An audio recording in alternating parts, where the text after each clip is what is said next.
The Manchester United manager's talk of luck held no weight on a day when his clumsily assembled attack were again lifeless. Paul Pogba was not at his best against Newcastle United.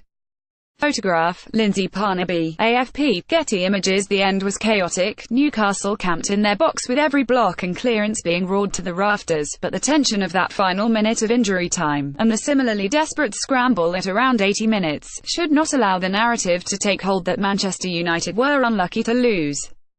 Rather, they were desperately drab, short of inspiration. They forward line a strange bodge job of sparkly parts that do not really go together. You dread to think what Jorge Valdano would have made of it.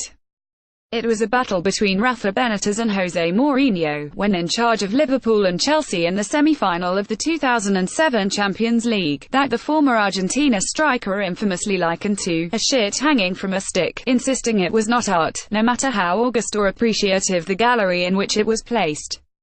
This was not art either, but it was raucously enjoyed by home fans who may have doubts about their side's quality, but certainly cannot doubt the commitment. Benítez kept setting and resetting the defensive line, as is his habit, but the win was rooted as much in the heart and desire of his players as his organisation. That in the strange disjointedness of United. Beyond the crude imagery, Valdano bemoaned the lack of individual creativity in the 2007 game. He was frustrated by the absence of imagination in a clash between two sides whose managers seemed to lack any faith in their players to take the initiative and act outside a prescriptive blueprint. This 18th meeting between the two former Real Madrid coaches was predictably tight, at least until Matt Ritchie put Newcastle ahead after 65 minutes, after which it took on a frenetic quality. Mourinho spoke positively of the effort of his own players, but that is a minimum requirement. Were they lucky? He asked of Newcastle. Yes, they were. But sometimes you attract that luck with your state of mind. Equally, though, it could be asked of Manchester United whether they were actually good. And the answer would be just as emphatic: no, they were not, and that perhaps in turn encouraged Newcastle.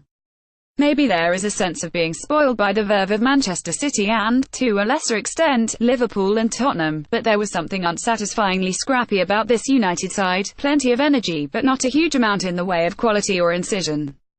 Joy of Newcastle after their win. Photograph, Serena Taylor, Newcastle United via Getty Images. Every now and again someone will do something dangerous. They remain extremely gifted players, as when Nemanja Matic played in Anthony Martial with a finely weighted pass before the break, or when Alexis Sanchez shuffled through on the hour, but it all seemed very individualistic, piecemeal, lacking the cohesion of the most exciting sides in the division. The addition of Sanchez, it seems, has done nothing to solve the Paul Pogba problem. Perhaps in time a way will emerge by which all of United's expensive stars can play together, but they have not found it yet. Pogba remains an enormous frustration, manifestly talented and capable of the moments of penetration, but without an obvious role in a 4-2-3-1. He lacks the control, as Graham Souness keeps pointing out, to play deep, but is too dependent on space in front of him to be the number 10. Here his touch was oddly heavy, his passing awry, his temptation always to overcomplicate, and it was no surprise when he was withdrawn as soon as United had fallen behind. Sanchez's arrival, meanwhile, has done little to improve the form of Romelu Lukaku, and has disrupted both Jesse Lingard, who was withdrawn with Pogba, and Martial, who seemed lost wide on the right. The two players who were giving United attacking verve, in other words, have seemingly been snuffed out by the arrival of another. Those final seconds may have been tense for the home fans, but a team of United's stature and aspirations should have rather more sophisticated modes of attack than simply lumping it into the box. Sign up to our weekly recap email, delivered every Friday at 12 p.m. Greenwich Mean Time.